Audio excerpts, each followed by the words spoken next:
రాధాస్వామి శ్రీ శ్రీ శ్రీ ఆనంద గురుదేవుల పాదపద్మములకు నమస్కరిస్తూ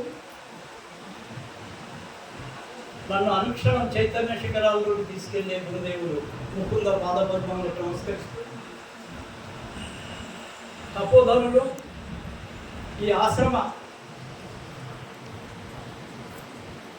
నిర్మాణానికి కారకులైనటువంటి గురుదేవులు శ్రీ శ్రీ శ్రీ దోర్గొండేశ్వర్ మహారాజు యొక్క పాదపద్మములకు నమస్కరిస్తూ ఎంతో దూరం నుంచి వచ్చినటువంటి మీ అందరినీ ఆ భగవంతుని యొక్క చరణాలుగా భావిస్తూ ప్రకాశం యొక్క కిరణాలుగా భావిస్తూ మీ అందరి పాదముల్లో శిరస్సు వచ్చి నమస్కరిస్తూ ఈ సత్సంగం ప్రారంభిస్తుంది.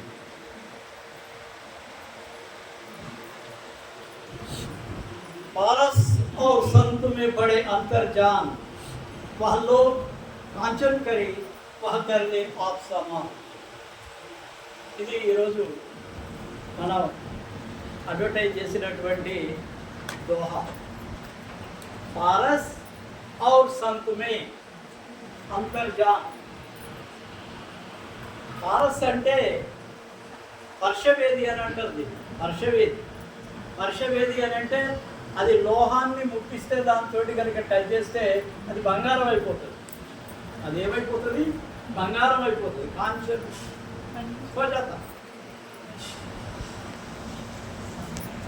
పారస్ ఔర్ సంత్ మే.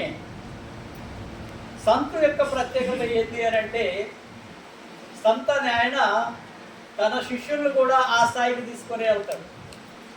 ఎట్లయితే స్పర్శవేది తాను బంగారంగా లోహాన్ని బంగారంగా తయారు చేస్తుందో ఈ యొక్క సంత్ కూడా తన యొక్క శిష్యులను ఆ స్థాయికి తీసుకొని వెళ్తాడు, తన స్థాయికి. సరే, ఇప్పుడు ఆ యొక్క స్పర్శవేది యొక్క విషయం ఏంటి ముందు చూద్దాం. స్పర్శవేది అని అంటే లోహాన్ని బంగారంగా మార్చేది. That can transform the metal into gold. That can transform చేస్తుంది. ట్రాన్స్ఫార్మ్ అంటే మార్పు చేస్తుంది. ఏం చేస్తుంది? దాని యొక్క లోహ గుణాలను తీసేసి ఏం చేస్తుంది? బంగారపు యొక్క గుణాలను దాంట్లో ప్రవేశపెడుతుంది స్పర్శవేది. అంటే దాని అర్థమైంది, ఒక వస్తువులో ఉన్నటువంటి గుణాలను సమూలంగా మార్చివేసి మరో రకమైనటువంటి ఉన్నత స్థాయికి సంబంధించిన స్థితికి తీసుకెళ్లడమే స్పర్శవేది యొక్క పని. స్పర్శవేది అనేది ఎదుట ఉండేటువంటి ఈ లోహము యొక్క లోపల అంతర కణాలన్నింటినీ కూడా మార్చేస్తుంది. That is all the cells that can transform into gold.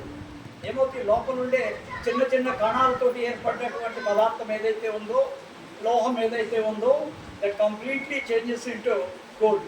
Gold యొక్క, బంగారం యొక్క కణాలుగా మార్చేటువంటి శక్తి దానికి ఉంది. అంటే ఇక్కడ మనం ఆలోచించాల్సింది ఏంటంటే ఆ పవర్ దానికి ఎట్లా వచ్చింది? వర్షవేదికి బంగారంగా మార్చేటువంటి శక్తి ఎట్లా వచ్చింది? ఈ ప్రపంచంలో అనేకమైనటువంటి అద్భుతాలు జరుగుతూ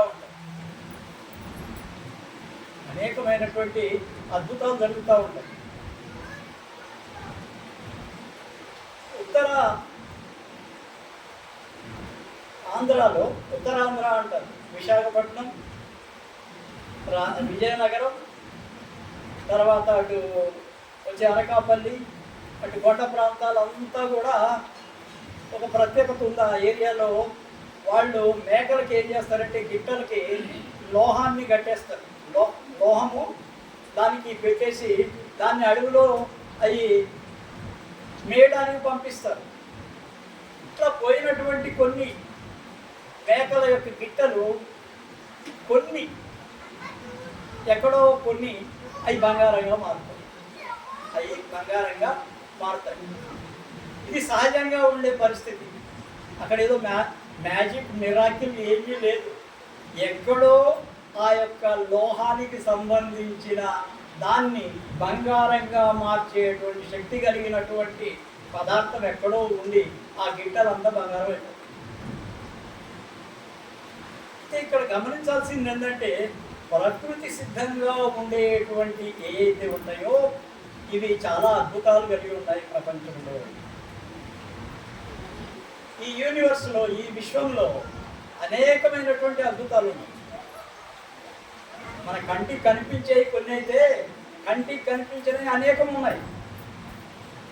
దీన్ని ఒక ఎగ్జాంపుల్ తోటి మనం తీసుకురావచ్చు. ఒక ఐస్ ముక్కను కనుక నీళ్ళల్లో కనుక వేస్తే, ice bag what we call, ice ముక్కను కనుక నీళ్ళల్లో వేస్తే అది 75% నీళ్ళల్లో ఉండి 25% పైన ఉంటుంది. కనిపించేదంతా కూడా ఇదే మొత్తము అనుకోవడానికి వీలేదు. ద టోటల్ ఇప్పుడు మనకేముంది, పైకి ఏమన్నా ఐస్ ముక్క కనిపిస్తూ ఉంటుంది, కానీ దాని యొక్క స్థితి లోపల అంతకంటే ఎక్కువగా ఉంటుంది. ఈ యూనివర్స్ కూడా అంతే, ఈ ప్రపంచం కూడా అంతే, ఈ విశ్వం కూడా అంతే. కనిపించేది కొంతనే, కనిపించే యొక్క శక్తులు చాలా ఉన్నాయి లోపల. ఈ శక్తులు బయట ఉండటమే కాదు, మన లోపల కూడా ఉన్నాయి. ఇక్కడ చెప్పేది అదే, సంత్ యొక్క ధర్మం గురించి చెప్పేది అదే. ఒక సంత్ మహాత్మా ఎవరైతే ఉన్నారో ఆయన అంతర్గతంగా లోపల ఏదైతే శక్తి ఉందో దాన్ని తాను చూసి, తాను దర్శించి, తాను విని లోపల ఉండేటువంటి శబ్ద ప్రకాశాన్ని దాని ద్వారానే తాను ఏదైనా చేయగలుగుతాడు. కానీ మిగిలిన ద్వారాలు ఏవి తెరవబడవు. అది లేకపోతే తెరవబడవు. ద్వారాలు తెరవాలి అని అంటే జీసస్ క్రైస్ట్ ఒక మాట అంటాడు, కొట్టుము తెరుచుకోబడుతుంది. ఎట్లయితే నువ్వు మూవ్ చేయి, ఒకటి కొట్టు, అయితే తెరుచుకుంటుంది. ఏం తెరుచుకుంటుంది? ఏం కొట్టాలి? లోపల ఉండేటువంటి ఈ యొక్క శక్తి మనది ఏదైతే ఉన్నదో ఆ శక్తిని ప్రేరేపించగలిగితే గురువు యొక్క నామదానం వల్ల, దీనివల్ల గురువు యొక్క నామదానం వల్ల ఆ లోపల ఉండేటువంటి శక్తిని ప్రేరేపించగలిగితే లోపల ద్వారం తెలుసుకుంటుంది. ఆ ద్వారం ఎక్కడ తెలుసుకుంటుంది? గురువు మధ్యంలో తెలుసుకుంటుంది. మొట్టమొదటి మీ సాధన చేసేటప్పుడు ఏం చేస్తున్నారు? సాధన చేసి ఆ నామదానం తీసుకున్న తర్వాత ఈ గురువు మధ్యంలోనే మీ దృష్టి సారించమని చెప్తాడు గురువు. రెండు కళ్ళుల మధ్య ఇక్కడ ఏదైతే ఉందో దీన్ని లోపల ఒక అరాంగుళం లోపల ఉండేటువంటిది ఏదైతే ఉన్నదో దాన్ని భూమధ్యం. ఇంకా కొద్దిగా పైకి పోతే సహస్రదళ కమలం. ఆ తర్వాత ఇంకా కొద్దిగా పైకి పోతే త్రిగు. ఆ తర్వాత శూన్యం, మహాశూన్యం, భామరకూప, సత్తులోకం, అగం అనాలి. ఇట్లా దీంట్లో రాధాస్వామిలో కొన్ని స్టెప్స్ చెప్పారు. మెనీ స్టెప్స్, చాలా స్టెప్స్ ఉన్నాయి దీంట్లో. ఒక్కొక్క స్టెప్లో ఒక్కొక్క శబ్దం వస్తుంది. ఒక్కొక్క స్టెప్లో కూడా ఒక్కొక్క ఈ ఏవైతే స్టేజెస్ ఉన్నాయో వీటిలో ఒక్కొక్క దాంట్లో ఒక్కొక్క శబ్దం వస్తుంది. ఈ శబ్దం రావడం ఏదైతే ప్రారంభం అవుతుందో అప్పుడు భగవంతుని యొక్క చరణాలలోకి మనం పోవడానికి అర్హత సంపాదించినట్టు. ఆనందరావు మహారాజ్ గారు గొప్ప సంత్ మహాత్మా. ఆయన ఇంకా ప్రపంచం ఎక్కువ గుర్తించలేదు, కానీ ఆయనలో ఉండేటువంటి శక్తులు అనేకమైనటువంటి శక్తులు ఉండే. ఆయన నాకు మొట్టమొదటి నామదానం ఇచ్చిన రోజు విట్లంలో ఇచ్చాడు, 1986. ఆ రోజు నా మనస్సు కంప్లీట్గా ఆగిపోయి ఒక అరగంట దాకా కంప్లీట్ స్టెబిలైజ్ అయిపోయింది, స్థిరమైపోయింది, మౌనం అయిపోయింది. ఏమీ అలజడి లేనటువంటి స్థితిలోకి వెళ్ళిపోయాను. ఆయన శక్తి అలాంటి. ఇది కనిపించేదా? అందరు చూసేదా? అందరు అనుభవించేదే. చూసేది ఏముండదు ఆధ్యాత్మికంలో, అనుభవించేది నిజమైనది. మాటలు, ఉపన్యాసాలు చాలా చెప్పవచ్చు, కానీ అనుభవంలోకి వస్తేనే ఇది మార్గం ఏర్పడుతుంది, కానీ లేకపోతే ఏమీ ఏర్పడదు. ఈ మార్గం ఏర్పడడానికి సంత్ అనే ఆయన తన యొక్క జీవితంలో ఎంతైతే కష్టాన్ని అనుభవించాడో, ఎంతైతే సాధన చేశాడో, ఎంతైతే గొప్ప విషయాలు లోపల కనుక్కోగలిగాడో, స్థిరత్వం ఏర్పడడానికి ఆయన చేసిన ప్రయత్నం ఏదైతే ఉన్నదో అది పంచిపెడటానికే ఉన్నాడు. కాకనే కదా సంత అంటే మౌనంగా కూర్చొని ధ్యానం చేసి తాను సాక్షాత్కరింపబడేవాడు కాదు. మౌని नहीं होता, योगी नहीं होता, సంత్ बोले तो सब देने वाला है. ఏమనుకుంటున్నారు సంత్ అంటే మొత్తం ఇచ్చేవాడే. ఏమిస్తాడు? జ్ఞానం ఇస్తాడు, జ్ఞానం ఇస్తాడు, వివేకాన్ని ఇస్తాడు, లోపల అంతర్ముఖంగా దర్శించే శక్తిని ఇస్తాడు. ఇస్తాడు. యోగులు, మౌనంగా ఉండే మునులు, సిద్ధ పురుషులు, వీళ్ళంతా కూడా గొప్పవాళ్ళే. నేను కాదన్నా, అది చాలా గొప్పవాళ్ళు. వాళ్ళల్లో వాళ్ళే గొప్పవాళ్ళు. వాళ్ళ ఎదుటికి వచ్చిన వాళ్ళకు మాత్రమే వాళ్ళు పనిచేస్తారు. వాళ్ళ యొక్క అద్భుతమైనటువంటి లీలలను చూపిస్తారు. కానీ సంత అట్లా కాదు. తాను ఇచ్చే ప్రవచనం ద్వారా తన ముందుండే వాళ్ళని ఎంతమంది అయితే ఉంటారో ఒకే స్థానంలో ఉండకుండా రకరకాల స్థానాలకు వెళుతూ అక్కడ సత్సంగాలు చేస్తూ వాళ్ళని ఉద్ధరించడానికి తన జీవితాన్ని కంప్లీట్గా అంకితం చేసేటువంటి గురువే సంత్. సబ్ నై హోతా సంత్. సంత్ తనలాగా తయారు చేయాలనుకుంటాడు. ఎట్లయితే వర్షవేది లోహాన్ని బంగారంగా మార్చాలని ఏ విధంగా దాని యొక్క శక్తి ఉందో సంత్ యొక్క శక్తి కూడా ఏముంది? సంత్ యొక్క శక్తి తనలాగే వాళ్ళు కూడా శిష్యులు ఎదగాలని, తన ఆధీనంలోకి వచ్చినటువంటి వాళ్ళు ప్రతి ఒక్కళ్ళు కూడా ఆ లోపల ఉండేటువంటి శక్తిని వెలికి తీసేటువంటి శక్తి ఇవ్వటానికి నిరంతరంగా ప్రయత్నించేవాడే సంత్. కాబట్టి గొప్ప గొప్ప సంతులు ఉన్నారు, మహాత్ములు చాలామంది ఉన్నారు. ఈ సంత్ మహాత్ములు ఏం చేస్తారు అని అంటే నిరంతరంగా ఆ శబ్ద ప్రకాశాల్లోనే ఉంటుంటారు. నిరంతరంగా ఎక్కడ ఉంటారు వీళ్ళు? శబ్ద ప్రకాశాలు లోపల దర్శిస్తూ ఉంటారు. ఈ శరీరం కాదు. నేను ఎన్నోసార్లు చెప్తున్నాను మీకు, గురువుకో మాన జాంతే సో నరక హి అంగ్ దుఃఖి హోయి ఆగే ఎంకా ఫన్. ఏంటి మానవుడిగా చూస్తే ఎట్లనయ్యా గురువుని, సంతుని? లోపల శబ్ద ప్రకాశాలే ఆయన, అంతేగాని ఈ శరీరం కాదు. ఈ శరీరంలో ఉంటూ కూడా ఆ శబ్ద ప్రకాశాలను 10 మందికి అందజేస్తూ ఆ యొక్క ఆశీర్వాదం ఇచ్చినప్పుడు ఆ శబ్ద ప్రకాశాల యొక్క శక్తితో ఇస్తాడు, కానీ తన యొక్క మానవ శరీరంతో మాత్రమే. శరీర और मन ఈ రెండింటిని మనం చలనం లేకుండా ఉంచగలిగితే, శరీరము మనస్సుని చలనము లేకుండా స్థిరంగా ఉంచగలిగితే లోపల ఒక రకమైనటువంటి శక్తి ఆవిర్భవిస్తుంది. చూసారా, మేము నామదానం ఇచ్చిన తర్వాత వాళ్ళని ప్రతి క్షణం అడుగుతూనే ఉంటాం, ఏం జరుగుతుంది లోపల? What chemical changes occurred in you? ఏం జరుగుతుంది నీ అంతర్గతంగా? ఏం కెమికల్ చేంజ్ అవుతుంది? మీ యొక్క నడవడి ఎట్లా ఉంది? మీ యొక్క ప్రయాణం ఎట్లా ఉంది? అంతర్గత ప్రయాణం అనేది ఎప్పుడు కూడా ప్రశ్నిస్తూనే ఉంటాను. కారణం ఏంటంటే ఎక్కడ మీరు తప్పిపోతారో వెంటనే దాన్ని సరిచేయటానికి గురువు ఉంటాడు. గురువు అంటే లోపల ఉండే శబ్దము, ప్రకాశం. మొట్టమొదట ఈ ధ్యానంలోకి మనం ప్రవేశించినప్పుడు అసలు మనస్సు స్థిరం చేయడమే చాలా కష్టం. అది నిలవదు. నిజానికి ప్రపంచం అంటేనే మనస్సు. Without mind there is no universe or no world at all. ఏమంటున్నా, మీరు గనక మనస్సు గనక లేకపోతే దాని చలనాన్ని ఆపితే మీ యొక్క అస్తిత్వం zero. There is no ego at all. లోపల ఉండే అహంకారం లేదు. ఎప్పుడైతే అహంకారం లేకుండా ఉంటుందో నీకు భగవంతునికి మధ్య, లోపల ఉండేటువంటి గురువుకి శబ్ద ప్రకాశాలకు మధ్య అడ్డంగా ఉండేది ఏదంటే నీ యొక్క నేను అనేదే. What is I? నేను. అసలు ఈ నేనేంది, ఎక్కడి నుంచి ప్రవేశించింది, ఎక్కడుంది అని దాన్ని వెంబడబడితే అది ఎక్కడ అంతు చిక్కదు. నేను ఏం చేస్తుంటుందంటే అనేకమైనటువంటి ఆలోచనల వైపు మరలిస్తూనే ఉంటుంది. ఆ నేనుని కనుక్కోవాలంటే నువ్వు నిశ్శబ్దం అయిపోవాలి. You get rid of that ego.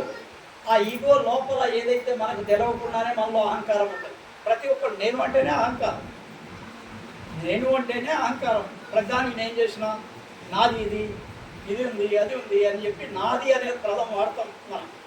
కానీ నాది అనేది ఏదీ లేదురా బాబు అని చెప్పేదే మన యొక్క ఆధ్యాత్మిక చింతన.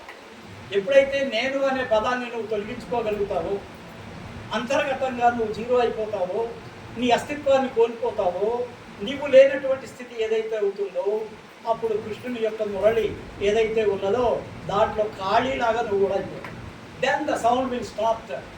అప్పుడు లోపల నుంచి ఒక రకమైనటువంటి శబ్దం ఉత్పన్నమవుతుంది. మొట్టమొదట కాళ్ళల్లో నుంచి మెల్లగా, పాదాల నుంచి చీమలు కుట్టినట్టుగా మెల్లమెల్లగా మెల్లమెల్లగా మెల్లమెల్లగా పైన ఈ భూమధ్యంకి వచ్చి ఆగిపోతుంది. అక్కడి నుంచే మీకు ఒక రకమైనటువంటి శబ్దము, ప్రకాశం. మొట్టమొదట ఈ ప్రకాశం కనిపిస్తూ ఉంటుంది, డాట్స్ రూపంలో కనపడుతుంది. ఆ తర్వాత శబ్దం యొక్క ధ్వని మెల్లగా రావటం మొదలుపెడుతుంది. చాలా దూరం నుంచి వినపడేటట్టు, ఎక్కడో చాలా దూరంగా ఉండేటట్టుగా ఆ శబ్దం ఒక గంట ధ్వనం, లేకపోతే ఒక శంకు ధ్వనం దూరం నుంచి వినపడ్డట్టుగా ఉంటుంది. అదేం చేయాలా? మీరు సాధన చేస్తూ చేస్తూ చేస్తూ ఉన్నప్పుడు అది మీ దగ్గరకు వచ్చేసి మీ భూమధ్యంలో అది వినిపించడం మొదలుపెడుతుంది. ఎప్పుడు వినిపిస్తుంది? నువ్వుగా లేనప్పుడు. When you are not in you, then the ego will disappear. When ego disappear, then the God will reveal everything, every mystery of the world. లోపల ఉండే శక్తుల్ని అన్నింటినీ కనిపించాలంటే ఏం చేయాలి? నువ్వు లేకుండా అయిపోవాలి. ఉన్నావా? లోపల ఏం కావాలి? లోపల జీరో కావాలి. నేను ఎంసీఏ, నేను జాబ్ చేశాను అనుకుంటే నేను అంటే జరగదు. నేను లేను, అంతా వాడు నడిపిస్తున్నాడు. ఆ పెద్ద అయ్యి ఉంది కదా, నేను అనేది ఈ ప్రపంచాన్ని నడిపించే నేను ఏదైతే ఉందో ఆ నేను నువ్వు ఒక చిన్న పార్టికల్. ఆ పార్టికల్ కూడా డిసపియర్ కావాలి.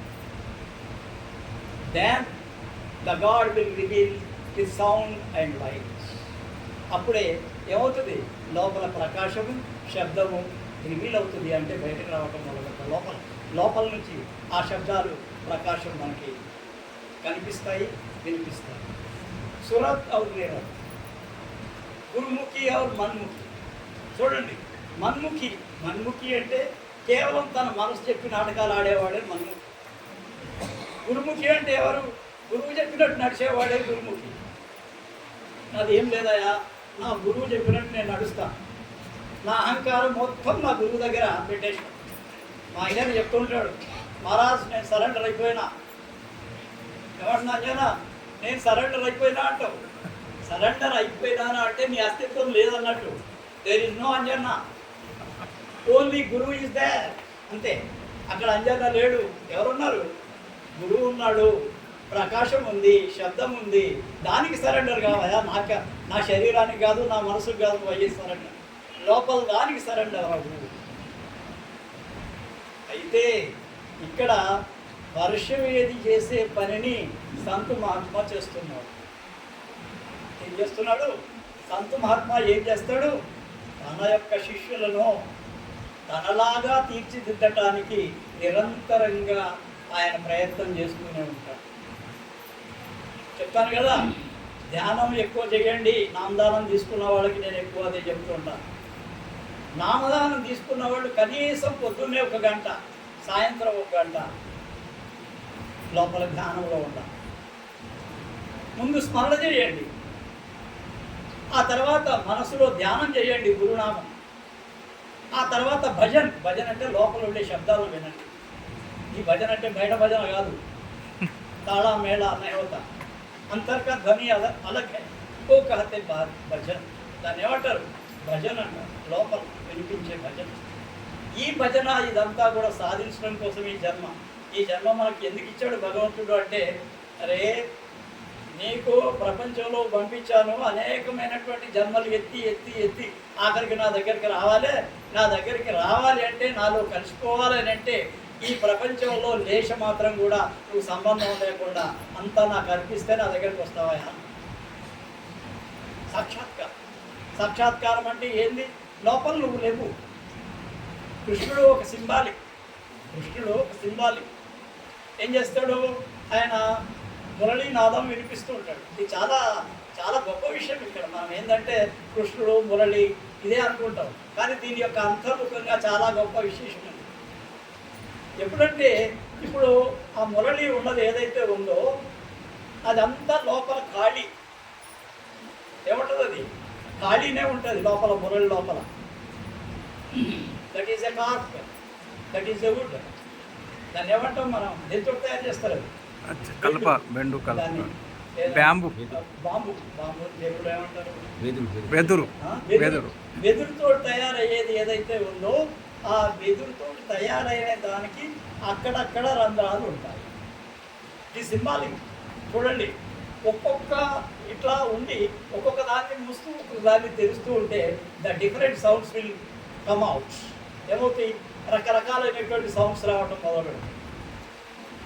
ఇదే మనం చాలా వరకు మనం ఏమనుకుంటామంటే కృష్ణుడు ఈ యొక్క గోవుల్ని తన వైపు ఉంచడానికి, వాటిని ఆనందింపజేయడానికి మురళి వాడతాడు అనుకుంటాం. మురళీ నాదంతో ఆ యొక్క గోపికల్ని తన వైపు రప్పించుకోవడానికి మురళీ నాదం వాడతాడని మనం అనుకుంటాం. కానీ అసలు రహస్యం అది కాదు. లోపలుండే శక్తుల్ని రకరకాలైనటువంటి రంధ్రాలను మూస్తూ తెరుస్తూ వీటి వలన ఉత్పన్నమయ్యే శబ్దాన్ని వినమని ఆయన యొక్క సందేశం. पारस और संत में बड़े अंतर जान वह लो कांचन कर ले वह कर ले आप समान. తనతో సమానమైనప్పుడు గురువు యొక్క విలువ ఏందో శిష్యుడికి తెలుస్తుంది. వస్తారు, కాళ్ళు మొక్కుతారు, ఆశీర్వాదం తీసుకుంటారు. మళ్ళా ఇక్కడ నుంచి బయలుదేరిన తర్వాత బయటకు పోతే మళ్ళా ఆ ప్రపంచంలోనే పడిపోతారు. ప్రపంచపు ఆలోచనలే వేరే ఉండవుగా. వాడు మనకు డబ్బులు ఇవ్వాలా, మనకు అక్కడ డబ్బులు రావాలా, ఉద్యోగంలో మళ్ళీ ఇవాళ 8 గంటలు ఎక్కువ పని చేయాలనేమో, లేకపోతే బాస్ ఏమంటాడేమో, ఎవ్రీథింగ్. ఇంట్లో పరిస్థితులు ఇట్లా ఉన్నాయి, వీటిని ఎట్లా సెట్ చేయాలా. అరే చోడ్ దేవో సబ్ గురుకే సామ్నే రక్కే చలేజా. నేను చెప్తున్నా, ఇవన్నింటి పెట్టుకునే బదులు అరే నా గురువుకి ఇచ్చేసినా ఇది పూర్తిగా ఆయనే చూసుకుంటాడు అనే విశ్వాసంతో కనుక మీరు ఉన్నట్లయితే మీ సమస్యలు చాలా వరకు సాధ్యమవుతుంది. అన్నీ సాధ్యమే. సాధ్యం కాదనేది ఏమీ లేదు, సాధ్యమవుతాయి. కానీ నిజమైన భక్తి అక్కడ ఉంచాలి. గురువు పాదాల వద్ద మీ యొక్క అహంకారాన్ని కనుక వదిలిపెట్టగలిగితే మీరు కంప్లీట్గా ఆ యొక్క మనసులో, శరీరంలో मन से पूरा सरेंडर हो गए तो गुरु के पास तुम्हारा problems will solve very easy అంటారు కదా. చాలామంది మహాత్ములు ఇదే చెప్తారు, అయ్యా మీ బాధలు ఏముందని నా దగ్గర పెట్టుకుంటా, నేను చూసుకుంటాను అంటారు. ఒక చిన్న సంఘటన మీకు చెప్తాను. నేను జూనియర్ కాలేజ్ సంగారెడ్డిలో పనిచేస్తున్నప్పుడు మా దగ్గర బీఈటీ ఒక ఆయన ఉండే, జ్యోతి సింగ్. ఆయన్ని మళ్ళీ గోపి సింగ్ అనేవాడు. సురేందర్ సింగ్ యాక్చువల్ అతని పేరు. గోపి సింగ్ చాలా ఇదిగా ఉండేవాడు. అతనికి ఒకసారి అబ్డామిన్ క్యాన్సర్ వచ్చేసి, ఈ బుద్ధి కడుపులో క్యాన్సర్ వచ్చింది. విపరీతంగా బాధపడుతున్నాడు. నన్ను అన్న అని సంబోధించేది. అన్నా నేను చచ్చిపోతానే, అయిపోయింది నా పని అని ఒకరోజు సాష్టాంగంగా కాళ్ళ మీద పడ్డాడు. సాష్టాంగంగా ఆయన ఏం చేశాడు, కాళ్ళ మీద పడిపోయి అన్నాను నన్ను రక్షించు అన్నాడు. ఆయన కొద్దిగా తెలుసు నా గురించి, పెద్దగా కాదు కానీ ఎప్పుడన్నా మాట్లాడుతూ ఉన్నప్పుడు ఈ సంఘటనలన్నింటినీ కూడా ఏ కొన్ని చెప్తూ ఉంటాయి. ఆయన బాగా అభిమానం అయిపోయాడు, బాగా ఒక గురువుగా ట్రీట్ చేయడం మొదలుపెట్టాడు. ఆయనకు అబ్డామిన్ క్యాన్సర్ వచ్చింది, చచ్చిపోతాడు అనుకున్నారు చాలామంది. ఒకరోజు విపరీతంగా ఏడ్చాడు కాళ్ళ మీద పడి. కానీ అన్న సింగు బాధపడదు, సరే చూస్తానయా అని చెప్పి ఆశీర్వాదం ఇచ్చేసాను. ఆ రోజు రాత్రి ఆయన బాధను నేను అనుభవించాను. అబ్డామిన్ క్యాన్సర్ ఎంత బాధ పెడుతుందో, లోపల ఎంత ఆవేదన ఉంటుందో, ఎంత కష్టం ఉంటుందో, ఎంత బాధ ఉంటుందో, అదంతా రాత్రి నేను అనుభవించాను. తెల్లారి అడిగారు, సింగ్ ఎట్లా ఉన్నావు? అన్న రాత్రి అసలు ఏం లేదన్నా, మొత్తం అసలు హాయిగా పడుకున్నా అన్నా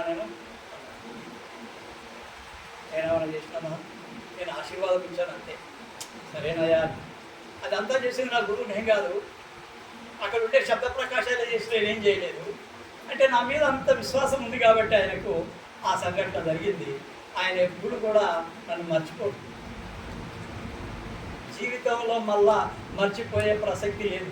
అబ్డామిన్ క్యాన్సర్ నుంచి బయటపడ్డాడు, ఇప్పుడు హాయిగా బతుకుతున్నాడు, ఇంకా బతికే ఉన్నాడు. ఆయన చాలా సంతోషంగా ఉన్నాడు. ఇక్కడ చెప్పేది ఏంటంటే తన పూర్తి అహంకారాన్ని నా కాళ్ళ దగ్గర పెట్టేశాడు. ఆ రోజు నిన్నైపోయాడు గొబ్బిసి కావడం వల్ల అతని యొక్క బాధను ఆ రోజుకి తాత్కాలికంగా తగ్గించుకున్నాడు. తగ్గిపోయింది పేదారోజు చెప్పాడు. అంటే ఇక్కడ నేను చేసింది ఏం లేదు, నేను రోజు ధ్యానంలో ఉంటాను కాబట్టి ఆ శబ్ద ప్రకాశాలు ఆయన బాధను చూసి బాధపడి ఆయన బాధను చూసి ఓర్చుకోలేక భగవంతుడా ఒకరోజు నేను అనుభవిస్తాను ఎందు అని నేను తీసుకొని ఆ రోజు ఆయనకు బాగా నిద్రపోయేటట్టు. ఇట్లాంటి సంఘటనలు ఇవన్నీ బయటకు చెప్పేటి కాదు, ఇవన్నీ బయటకు చెప్పేవి కాదు. ఆయన అనుభవించినోడు ఆయనకు తెలుసు, నేను ఆశీర్వదించినోడు నాకే తెలుసు. మిగిలిన వాళ్ళకి ఏమర్థమవుతుంది అంటే ఈ ఆధ్యాత్మిక చింతనలో ఒకటే విషయం మీరు గుర్తుపెట్టుకోండి, ఇదే నమ్మకము, విశ్వాసము, భక్తి, ప్రేమ మీద ఆధారపడినటువంటిది. మీకు భక్తి విశ్వాసం కనుక లేకపోతే నా దగ్గరికి ఎన్నిసార్లు వచ్చి మీరు పాదాభివందనం చేసినా ఆశీర్వాదం తీసుకున్నది ఫలించదు. నిజమైన భక్తి, ప్రేమ, విశ్వాసం కనుక గురువు మీద ఉంటే ఈ యొక్క సమస్యలు చాలా వరకు తొలగిపోవడానికి అవకాశం ఉంది. చెప్పాడు కదా సీను, జైసా అన్న వైసా అన్న. మీరు ఆహార పదార్థాలు ఏ విధంగా తీసుకుంటే మీ మనసు అదే విధంగా జరుగుతుంది. జైసా ఖ్యాల్ వైసా ఆహారం, ఏ విధంగా ఆలోచిస్తే మీ పరిస్థితి కూడా అదే విధంగా ఉంటుంది. కాబట్టి ఈ ఆలోచన ధోరణిలో మార్పు రావాలి అని అంటే నిరంతరంగా గురువుతోటి అనుసంధానమై ఉండాలి. యు కనెక్ట్ విత్ యువర్ గురువు, దట్స్ ఆల్. కానీ ఇక్కడ కనెక్ట్ అయి ఉన్నామని అబద్ధాలు ఆడటం, వేరే వాళ్ళని మోసం చేయటం, వాళ్ళ ధనాన్ని ఆశించటం, హింస చేయటం, ఇవన్నీ చేస్తే తిరిగి మళ్ళా రివర్స్ అయిపోతాయి. అలా చెప్తుండే ఆనందరావు మహారాజ్, రే ఒక్క తప్పుకు 100 దెబ్బలు పడతాయి, జాగ్రత్త. ఒక్క తప్పు చేస్తే 100 దెబ్బలు పడతాయి. మీరు ఒక్క అడుగు ప్రేమ కనుక నా మీద చూపిస్తే నేను 10 అడుగులు ప్రేమ మీకు చూపిస్తాను. ఏమంటుండే, తప్పులు చేయొద్దు, అనవసరంగా ఎవరిని నిందించరాదు, ఎవరి యొక్క ఆదాయాన్ని దోచుకోవడానికి ప్రయత్నించరాదు.